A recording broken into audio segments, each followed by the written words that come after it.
అరిమితయ అనేటటువంటి ప్రాంతము నుండి వచ్చిన యోసేపు అనేటటువంటి ఒక నీతిమంతుడు పిలాతు దగ్గరికి వెళ్ళి, అయ్యా, ఆ యేసయ్య భౌతిక దేహాన్ని నాకు ఇస్తారా అని చెప్పి తను బహు ధనవంతుడు తన కోసం సిద్ధం చేసుకున్నటువంటి సమాధిలో యేసుక్రీస్తును దాచిపెట్టాడండి.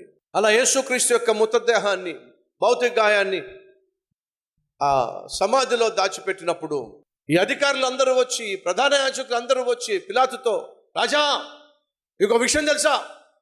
ఏమిటి? యేసు బ్రతుకున్నప్పుడు ఒక మాట అన్నాడు. ఏమన్నాడు?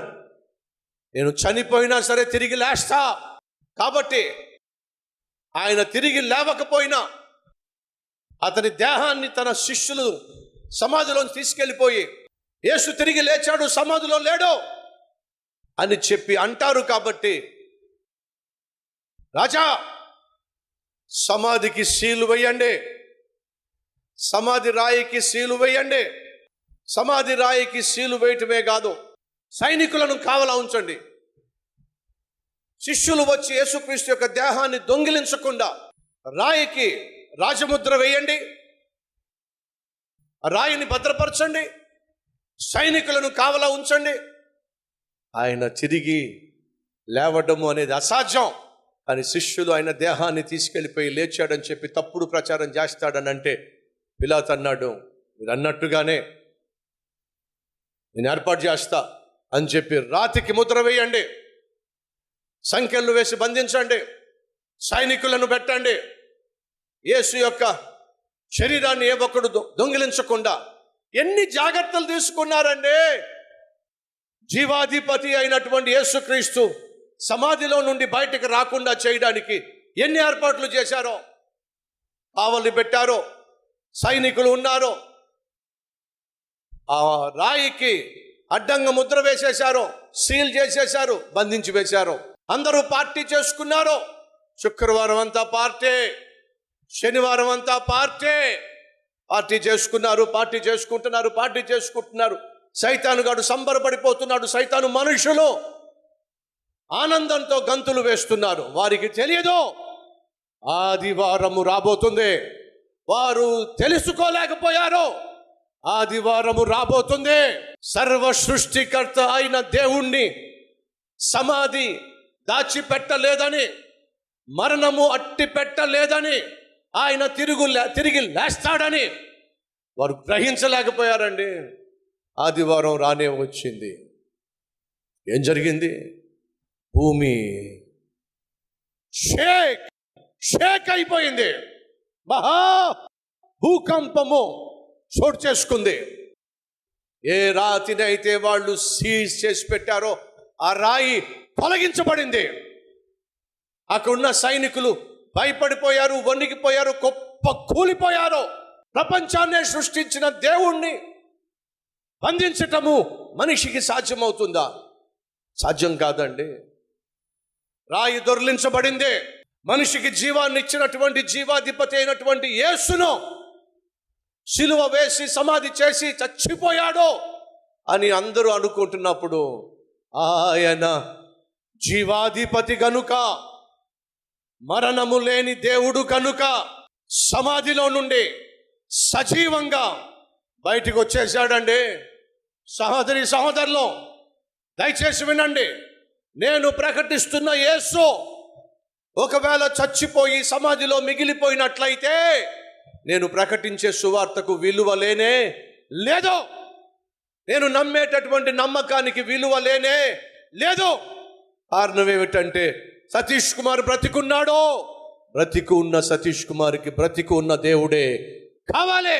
ఒకవేళ యేసు సమాధిని గెలిచి తిరిగి లేచి ఉండకపోతే, ఆయన చచ్చిపోయి సమాధిలోనే ఉన్నట్లయితే, సమాధిలో ఉన్నటువంటి యేసును నేను పూజించటం వల్ల, ఆరాధించటం వల్ల ఏమిటి నాకు వచ్చేది? తన ప్రాణాన్నే తాను కాపాడుకోలేనివాడు, మరణాన్నే జయించలేనివాడు ఎలా నేను మరణించినప్పుడు నన్ను తిరిగి లేవనెత్తుతాడో ఒక్కసారి ఆలోచించండి. ఆయనే మరణాన్ని జయించలేకపోతే, ఆయనే తిరిగి లేవకపోతే, నేను చచ్చిపోయిన తర్వాత యేసుక్రీస్తు నన్నేం లేపుతాడో అనే ప్రశ్న ఖచ్చితంగా నాకు వచ్చేది. కానీ ఈరోజు నాకు ఆ భయం లేదు. ఎందుకని?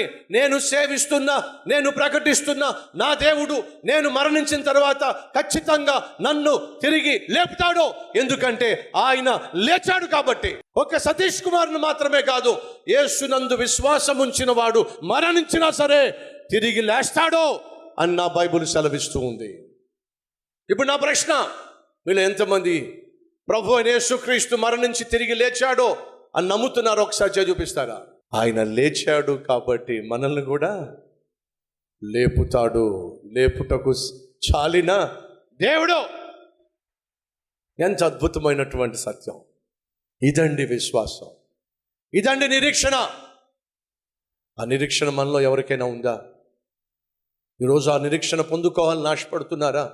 ఇక్కడ మరణిస్తే పరలోకంలో కళ్ళు తెరిచే మహా గొప్ప భాగ్యం నాకు కావాలి, మహా గొప్ప ఆధిక్యత నాకు కావాలి. యేసయ్యా నన్ను జ్ఞాపకం చేసుకో, యేసయ్యా నన్ను రక్షించు, యేసయ్యా నన్ను క్షమించు. ప్రార్థన చేసే వాళ్ళు ఎవరైనా ఉన్నారా? ఉంటే మీ హస్తాన్ని ప్రభు చూపిస్తారా?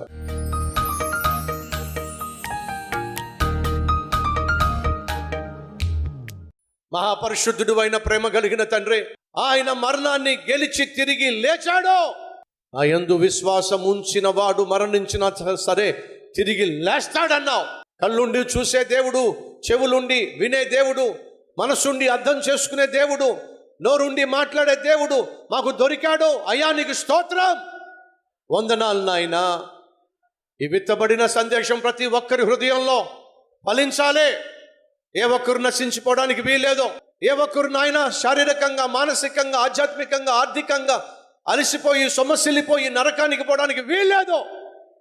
నువ్వు ప్రసాదించే అద్భుతమైన రక్షణ ఈరోజు ఎందరైతే కోరుకుంటున్నారో పాత రోత జీవితాన్ని తీసేసేయ్ అని ప్రాధేయపడుతున్నారో, ప్రార్థన చేస్తున్నారో, వారందరి ప్రార్థన ఆలకించు నాయన. అలసి సొలసిపోయి ఉన్న మేము ఈ లోకయాత్ర ముగించిన వెంటనే బహు ఆనందముతో, బహు సంతోషముతో నిండిపోయి ఉన్న పరలోకంలో మేము అడుగు పెట్టాలని ఆశపడుతున్నాం. అతి మహాభాగ్యము, ధన్యత మాకివ్వమని ఇస్తున్నందుకు మీకు వందనాలు, స్తుతులు, స్తోత్రాలు చెల్లిస్తూ యేసు నామం పేరట వేడుకుంటున్నాము తండ్రి. ఆమెన్.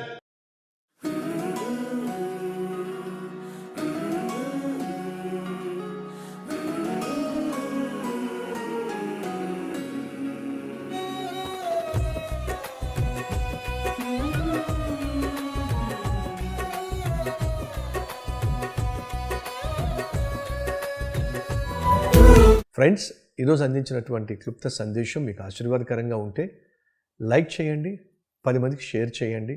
అలాగే ఈ సందేశం వల్ల మీరు ఎంతగా దీవించబడ్డారో ఒక కామెంట్ కూడా పెట్టవలసిందిగా కోరుతూ సెలవు తీసుకుంటున్నాను. Have a blessed day.